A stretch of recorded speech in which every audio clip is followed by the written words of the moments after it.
오늘은 예수님의 성탄 그리고 다시 오심을 기다리며 기도하는 대림절 첫 번째 주일입니다. 대림절은 주님의 삶을 바라보고 기다리고 기대하는 그러한 곳이기 때문에 사실은 자신을 반성하고 기도하는 그러한 주간이죠. 우리가 오늘 주신 말씀을 살펴보면은 하나님의 놀라우신 사랑이 그 안에 들어 있습니다. 그리고 그 말씀에 순종하여 주님을 따르려고 몸부림을 치는 이야기가 나와 있습니다. 누가복음 1장 11절의 말씀을 보면은 마침내 이루어질 구원의 소식, 가브리엘 천사를 통해서 전해지는 마침내 이루어질 구원의 소식입니다. 우리가 얼마나 하나님의 역사가 이루어지기를 고대했습니까? 언제 이루어지나? 내가 살아있는 동안에는 이루어지지 않나 보다.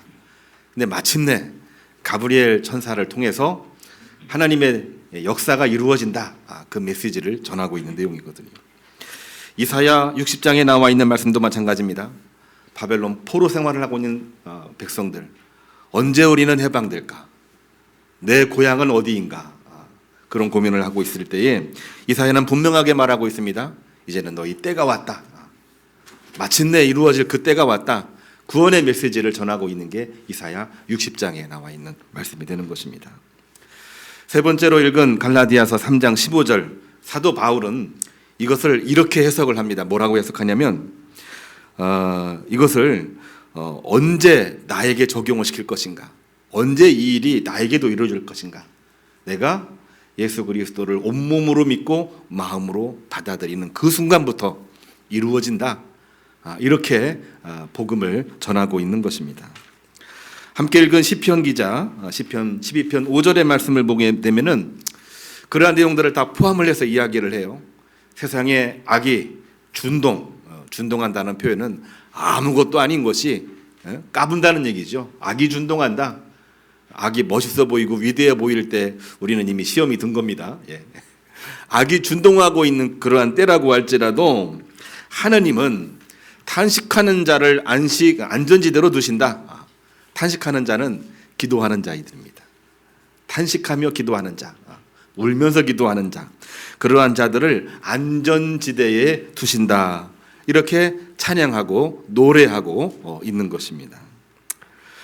그렇습니다. 오늘 우리는 대림절을 맞이하고 있는데요. 대림절은 주님을 기다리고 자신을 성찰하는 그러한 시기입니다. 오늘 우리에게 주시는 말씀도 주님을 기다리고 또 대망했던 자신을 성찰하면서 주님을 온몸으로 맞이하고 준비하고 있는 제사장 부부 사가랴 엘리사벳 부부, 오늘날로 말하면 목회자 부부예요. 그 부부의 이야기는 시작이 되고 있는 것입니다. 제사장 하니까 좀 멀리 있어 보이는데 우리 가정의 한 부부, 한 가정의 믿음을 이야기하고 있는 것이니까 말씀을 잘 봤으면 좋겠습니다. 로마 제국이 세계를 제패하고 있을 때 그 폭정은 어마어마했습니다. 모든 길은 로마로 통해 있다. 무슨 얘기입니까? 모든 군수 물자와 전쟁 물자가 이동하고 있다는 얘기거든요. 폭정이 가득했던 그러한 때에 사람들은 소망을 가지지를 못했습니다. 로마의 평화를 이야기했지만 아무도 그 평화를 믿지 않았습니다. 로마 권력자들 빼놓고는. 우리에게는 평화가 없는 것인가 하면서 주님께서 우리에게 보여주신 평화는 샬롬이라고 하는 평화였습니다. 그 샬롬의 은혜를 시작하는 시간이 바로 사가랴 엘리사벳 부부의 이야기로 시작이 되는 것이고, 첫 번째 사건이 뭐냐면은 한 아들이 출생을 하고 있는 것입니다. 출생 직후에 가족들은 부친의 이름을 따라서 사가랴 이렇게 하자. 사가랴 1세면은 그 2세, 3세 이름을 이제 이어가는 거죠. 자, 그랬는데 벙어리 상태였던 사가랴가 서판에 이름을 뭐라고 쓸까 하면서 쓰라고 하니까 요한이라고 썼어요. 하나님이 천사를 통해서 이미 이름을 지어주신 그 이름을 벙어리이기 때문에 말을 못했고 그거를 서판에 쓰라고 하니까 요한이라고 썼습니다. 사람들이 깜짝 놀랐습니다. 그 이유는 뭐냐면 사가랴의 아내였던 엘리사벳이 이 아이의 이름을 요한이라고 이름을 져야 된다, 이런 얘기를 제시했기 때문입니다. 사가랴 가문의 이름을 따를 것인가, 아니면 하나님이 주시는 이름을 따를 것인가, 이 문제 앞에 온 가족들은 가족 회의를 하고 아주 논쟁을 벌였는데, 사가랴가 요한이라고 이름을 쓰는 거 보니까 너무나도 놀란 거죠. 그 순간 사가랴는 벙어리 상태였던 입이 풀렸고 말을 하기 시작을 했습니다. 그리고 하나님의 뜻이 이제 이루어지고 있고 시작되고 있구나라는 것을 온 가족들이 알게 됐고, 사가랴와 엘리사벳 자신을 성찰하며 주님을 맞이할 준비를 하기 시작했다라고 하는 것입니다. 우리는 많이 들었던 요한이라고 하는 이름을 한번 새겨볼 필요가 있습니다. 헬라어로는 이오아난 이렇게 표현을 하고 있는데, 히브리어로는 예호호난 이렇게 표현을 하고 있습니다. 그 뜻은 뭐냐면은 여호와는 은혜롭다 이러한 표현이고요. 이거를 해석을 해보면은 요한을 은혜 가운데 두셨다 이러한 의미입니다. 우리가 예수님의 이름을 임마누엘 이렇게 표현할 때 하나님이 우리와 함께 하시다, 그런 의미는 잘 알고 있지 않습니까? 예수님보다 6개월 먼저 태어난 요한의 이름은 요한을 은혜 가운데 두셨다. 이 말을 그대로 해석하면은 여러분들을 은혜 가운데 두셨다. 정말 척박하고 하기 어렵고 불가능이 많고 해봤자 소용이 없다고 생각하고 있는 그러한 포기의 때 하나님께서는 은혜가 너희와 함께하고 있다, 은혜 가운데 너희를 두셨다, 너희를 안전한 지대에 두셨다, 이 말씀을 주시는 것이 이 요한의 의미라고 하는 것입니다. 한 번도 요한이라는 이름을 생각하지를 못했어요. 사가랴 가문이니까 사가랴, 이제 히브리어로 올라가면은 스가랴 이렇게 표현이 되죠. 스가랴 가문입니다. 예. 우리도 이 씨가 있고 또 김 씨가 있고 또 여러 성씨의 이름을 쭉 따라가고 있는데, 그 이름을 따르지 아니하고 요한이라고 이름을 지은 겁니다. 그러니까 이거는 역사가 바뀌는 거죠. 삶의 모든 패턴이 180도 바뀌는 겁니다. 지금까지는 은혜가 있었으나 은혜를 알지 못했습니다. 그러나 이제부터는 은혜를 알았으니 이제는 내가 은혜로 살겠습니다. 하나님은 가브리엘 천사를 통하여 뿐만이 아니라 사가랴와 엘리사벳 제사장 부부를 통하여 요한이라는 이 단어의 의미를 주시면서 내가 이제 일을 이루리라, 이 말씀을 주시고 있는 것입니다.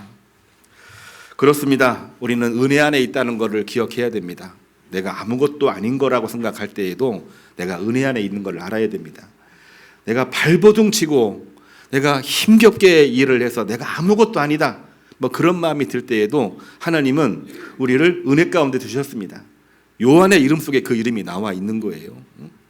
내가 정말 할 수 없는 그러한 일들이 너무나도 많다, 해봤자 소용없다, 그래도 하나님은 우리에게 말씀하고 계십니다. 너는 은혜 가운데 내가 너를 두었다, 이 말씀을 주시고 있는 겁니다.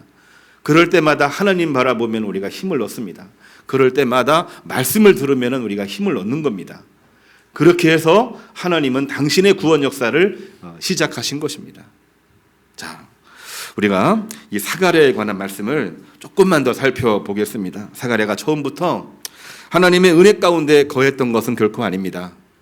처음부터 믿음 좋은 사람 어디 있겠어요?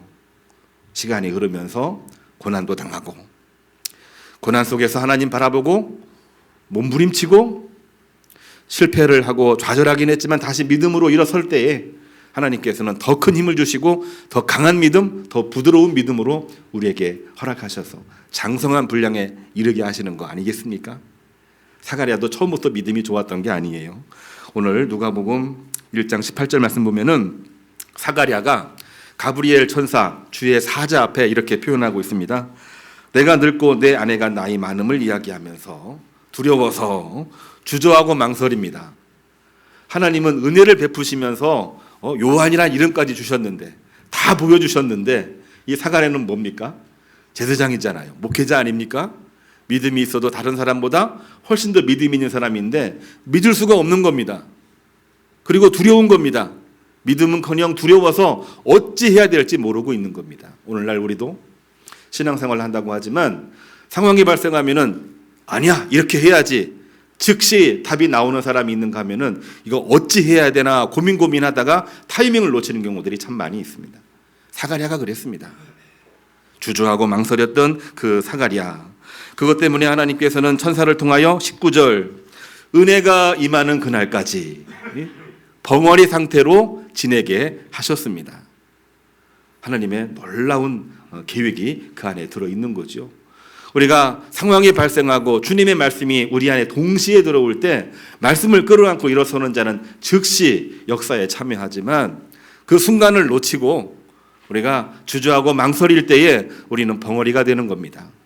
혹시 우리 벙어리 생활을 한 적 있지는 않으십니까? 그동안에는 많은 시험과 올무가 우리 안에 들어올 수 있는 것입니다. 자, 그러한 때 하나님께서는 결국 어떻게 하셨느냐? 때가 이르렀을 때에 그 말씀이 이루어진 것을 이야기했는데 서판에 요한이라고 이름을 쓰자마자 입이 풀렸습니다. 그리고 하나님의 뜻과 섭리를 알게 되었습니다.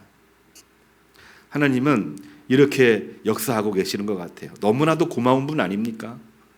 우리는 알지도 못하고 알려고 해도 알기 어려운 그것을 하나님은 직접 풀어주셨고 또한 예언해 주셨고 또한 가시적으로 눈으로 보여주시는 하나님이 얼마나 은혜로운 하나님이십니까? 얼마나 사랑스러운 하나님이십니까? 자, 그렇습니다. 사가랴가 처음부터 은혜 가운데 넘쳤던 사람이 아니에요. 주저하고 망설였던 지극히 평범한 오늘날 우리 자신의 일상적인 크리스찬의 모습과도 크게 다르지 않는 그러한 모습을 가졌으나 은혜를 알고 은혜를 받아들이고 그 안에서 다짐하고 결단을 할 때에 그 사가랴는 엘리사벳과 더불어 요한이라는 이름을 해석을 해내가면서 이제는 내가 하나님의 뜻을 받들고 내 자신을 반성하며 하나님의 말씀대로 주님을 영접하고 주님을 증거하는 삶을 살겠습니다. 다짐하고 결단하게 되는 것입니다. 저는 계속 설교를 준비하면서 오늘날의 현실을 보지 않을 수가 없습니다. 믿음이라고 이야기하지만 욕망이 너무나도 많습니다. 우리가 신앙이라고 이야기하지만 자기 목적과 가치가 더 많이 들어 있습니다. 하나님이 존재하지 않는 그러한 가치, 그러한 목적, 이거는 지극히 인본적인 것이고 이단보다도 더 이단스러운 모습이 우리의 모습이라는 것을 저는 여러 번 확인하게 됩니다. 이러한 때에 정말 우리가 하나님의 은혜 안에 산다고 하는 것을 눈으로 보고 말씀으로 확인하고 그 말씀대로 살아가는 것이 얼마나 중요한지를 저는 마음속에 다짐을 하면서 이 설교 말씀을 준비해 보려고 했습니다. 하나님은 직접 요한이라 이름을 지으라고 말씀을 하시면서 은혜의 중표를 주셨어요. 은혜 가운데 너 요한을 두었다. 은혜 가운데에 드림교회를 두었다. 은혜 가운데에 여기에 있는 장로님, 권사님, 집사님 다 그 안에 두셨다. 이런 말씀을 주시고 있는 겁니다. 시편 기자는 그대로 말씀을 받아서 아무리 악이 준동한다고 할지라도 탄식하는 자, 기도하며 부르짖는 자에게 안전지대로 다 보호해 주신다. 이 말씀을 증언하고 있는 것입니다. 문제는 뭡니까? 하나님은 전혀 문제가 없으신 분이십니다. 문제는 그것을 바라보고 있고 그 말씀을 듣고 있는 우리입니다. 사가랴도 그랬고 처음에 아브라함도 그랬고 모세도 그랬고 엘리야도 그랬고 오늘날 우리도 그렇습니다. 문제는 우리가 문제 있는 거지요. 문제가 뭡니까? 단순히 말씀을 믿지 않는 것이 아니라 믿지 않는 만큼 자기 목표와 욕망을 따라서 말씀에 태만하고 방종하고 하나님의 뜻을 구하기보다는 자기 뜻에 하나님의 말씀을 맞춰버리는, 이건 정반대거든요. 그러다 보니까 교회가 교회성을 잃어버리고 성도가 성도로서의 삶을 살아가지 못하고 욕망 따라 살다 보니까 믿지 않는 사람보다 더 잘못된 행동을 하고 오히려 믿지 않는 사람들로부터 조롱을 당하는 일들이 지금 여기저기에서 벌어지고 있는 것입니다. 그렇기 때문에 우리는 이러한 하나님의 은혜를 분명하게 알고 은혜 안에 거하는 삶을 살도록 우리가 몸부림치고 노력하는 것이 너무나 중요한 겁니다. 오늘은 성탄절을 준비하는 대림절을 맞이하면서 우리 가운데 찾아오신 하나님, 그 하나님을 어떻게 받아들이고 어떻게 주님을 기다리고 준비할 것인가, 이 문제에 말씀을 집중하려고 합니다. 우리가 잘 알고 있는 5 처녀의 비유를 우리는 잘 알고 있습니다. 기름을 준비한 5 처녀는 신랑을 영접할 수 있었지만 등불만 준비한 신부는 신랑으로부터 외면을 받았습니다. 이 두 사람의 차이는 뭘까요? 머릿속으로 금방 떠올려 보면은 그 사람은 치밀하게 준비한 사람, 구원받았네. 그 사람은 그냥 단순하게 등불만 준비했으니까 조금 이게 좀 꼼꼼하지 못한 사람, 그렇게 이해하고 있지는 않습니까? 그런 경우들이 참 많이 있죠. 저는 이 문제를 보면서 마음속에 고민하면서 또 생각을 하면서 드는 생각이, 그러면은 모든 꼼꼼한 사람들은 다 구원받겠네요. 아니죠. 그리고 덜덜한 사람들은 절대로 구원받지 못하겠네요. 그것도 아니지 않습니까? 여기 나와 있는 이 5 처녀의 비유 이야기를 보면은 자기의 삶의 문제와 연결된 이 5 처녀는 등불과 함께 기름을 동시에 준비합니다. 자기 삶과 연결되지 않는 사람은 등불만 준비합니다. 보여주기만 하려고 그러거든요. 결국에는 주님으로부터 외면을 받을 수밖에 없는데, 그 문제는 모든 우리의 믿음의 문제를 내 삶과 연결을 시키고 내 삶과 연결시켜서 구원의 문제로 연결되지 않는 사람은 결코 주님의 말씀을 따라서 주님을 준비하기에 부족할 수밖에 없다고 하는 것입니다. 그거를 우리가 분명하게 알고 있다고 한다면은 우리는 이미 구원에 이른 것이고, 그것과 무관하게 살고 있다라고 한다면은 이미 심판을 받은 것과 다름이 없는 것입니다. 내 믿음, 어떤 믿음입니까? 여러 번 이야기를 합니다. 하나님에 대한, 주님에 대한 믿음입니까? 아니면 내 소신, 내 목적, 거기에 대한 믿음입니까? 우리가 믿음을 이야기하지만 내 목적과 소신 따라 살았던 시대는 모두가 다 무너지는 시대였습니다. 사사기 시대가 그리했고요, 신구약 중간사 시대가 그리했습니다. 그러한 세상 가운데에서도 나의 주님, 하나님을 마음속에 모시고 그 주님과 나의 삶을 연결시키려고 몸부림을 쳤던 그 삶 속에는 구원의 역사, 생명의 역사가 존재하게 된 것입니다. 우아입니다. 옛날에 자랑하기를 좋아하는 개가 있었답니다. 우아합니다. 좋아하는 개가 누구를 좋아한다, 이런 표현은 좀 어울리지 않잖아요. 근데 자기 자랑을 하면서 이 개가 뭐라고 얘기했냐면은 자기는 아주 잘 달리는 사냥개라고 이렇게 표현을 했습니다.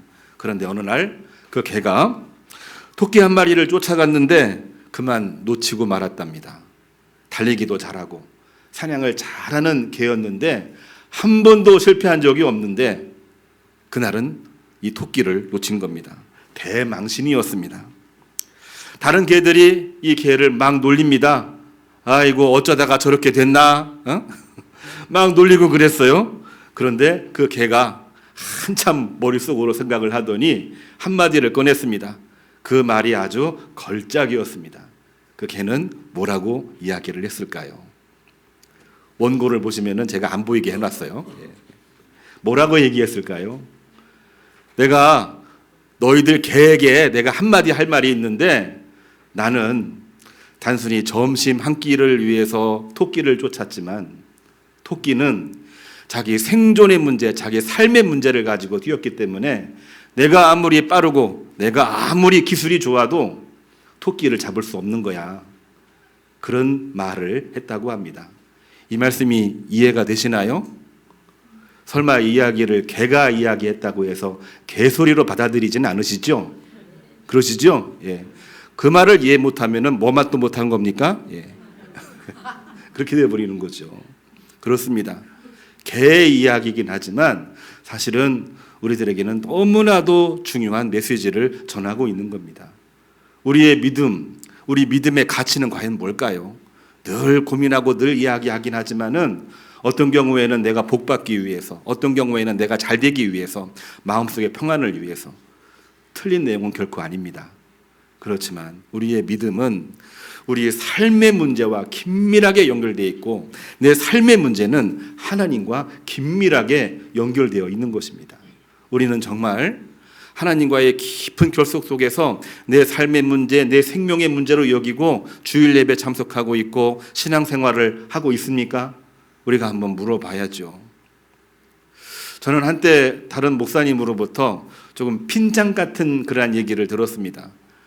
외부 행사가 있으면은 다른 목사님들은 이제 하룻밤 주무시고 새벽 기도는 장로님들한테 맡기고 그랬는데 저는 새벽 1시에 차 몰고 와서 새벽 기도하고 다음날 또 가고는 했어요. 저보고 좀 미쳤다고 그랬습니다. 그러다가 사고 나면 어떡하려고. 근데 그 당시에 저로서는 그럴 수밖에 없는 이유가 있었어요. 정말 작은 교회였고 개척교회였기 때문에 이 강단은 내가 지켜야 된다라고 하는 자기 의의도 그 안에 들어가 있었지만, 그러나 내 믿음이 단순히 목회를 하는 것이 아니고, 내 믿음이 단순히 예배를 인도하는 것이 아니고, 이렇게 해야만 내가 끊임없이 모든 문제 가운데에서 하나님을 바라볼 수 있지 않겠느냐, 그러한 고백을 하면서 그 일을 했습니다. 이 말이 자랑하려고 하는 것이 아닙니다. 지금은 오히려 바뀌었어요. 지금은 하룻밤 자고 오는 것으로 제가 바뀌긴 했는데, 그것은 뭐 마음이 바뀐 것이 아니라 그렇게 할 필요도 있다, 이런 마음을 가지고 있는 것입니다. 저는 이 이야기를 왜 하냐면요, 오늘날 우리가 신앙생활을 해나가는데 어떤 경우에는 내 필요에 따라서 뜨거워질 때가 있습니다. 필요가 사라지게 되면 금방 식어버릴 때가 있습니다.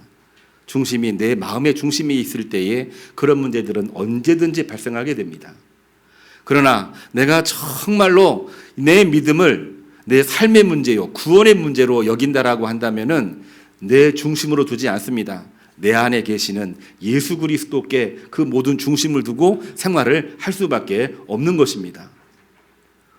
오늘 예배 시간 늦었으니까 오늘은 집에서 예배 드릴까, 그런 마음이 들 수도 있습니다. 예배 시간 늦었지만 10분 늦고 30분 늦고 심지어는 예배 끝나는 시간에 도착할 수 있다고 할지라도 내가 그러면 안 되지. 주일날 교회 나와서 예배 드리고 기도하고 돌아가는 그 모습이 어떤 마음일까요? 내가 예배 시간 지키지는 못했습니다. 예배 시간에 열심으로 참여하지는 못했습니다. 그러나 내가 이 예배에 참여를 하며 영광을 돌리고 내 자신을 하나님 앞에 드려야지. 그 중심에는 어떤 마음이 있는 걸까요? 단순히 예배를 드리는 습관적인, 그리고 일주일에 한 번씩 드리는 그러한 예배가 아닙니다. 내 삶의 문제로 여기고 하나님과의 결속을 위해서 예배에 참여하는 것입니다. 온라인은 예배가 아니다. 온라인이 아니면은 과연 예배입니까? 온라인이 아닌 예배라고 할지라도 온전하게 드리지 못하면 예배일 수가 없습니다. 온라인도 온전하게 예배를 드릴 수 있다면 그것은 예배가 되는 것입니다. 그런데 이것저것 핑계 삼아서 하나님과의 관계가 멀어진다고 한다면 그 어느 것도 예배가 될 수 없는 것입니다. 오늘 말씀의 제목으로 돌아갑니다. 하나님의 은혜 가운데 사는 삶의 의미는 과연 뭘까요? 은혜 안에 산다라고 하는 것은 내 믿음을 내 삶의 문제와 긴밀하게 연결을 시키고 하나님이 주시는 구원의 문제와 연결되어 있을 때에 우리는 은혜 안에 사는 것입니다. 그 은혜 안에 살 때에 역사가 이루어집니다. 기적이 이루어집니다. 우리가 생각지도 못했던 놀라운 일들이 이루어지게 되는 것입니다. 많은 사람들이 포기했어요. 신구약 중간사 시기에.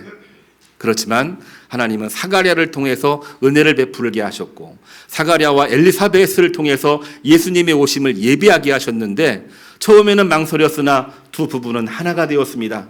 그리고 하나님을 찬미하면서 세례 요한을 준비하기 시작을 합니다. 결국에는 주님이 오셨을 때에 주의 길을 예비하는 이 예언자가 되게 되었고, 결국에는 온 땅에 하나님의 놀라운 샬롬의 은혜를 증거하는 복음 증거자가 된 것을 우리는 기억해야 되겠습니다. 오늘 대림절 첫 주입니다. 4주 동안 기도하시고 성탄절을 맞이하실 텐데요, 우리 자신을 돌아보면서 다시 한번 내 믿음이 단순히 내 목적을 위한 것이 아니라 정말 하나님의 구원의 문제, 또한 내 삶과 직결된 문제, 생존의 문제, 생명의 문제임을 기억을 하면서 그 안에서 기도하시고 승리하시고 열매를 맺으시고 2023년 유종의 미를 거두고 새해 2024년 믿음으로 희망차게 맞이하시기를 주님의 이름으로 축복합니다. 오늘은 주님께서 기도하고 기도하라 말씀해 주신 주기도송 우리 찬양 함께 부르시면서 예배를 마치려고 합니다. 하늘에 계신 우리 아버지 이름 거룩하사 함께 부르겠습니다.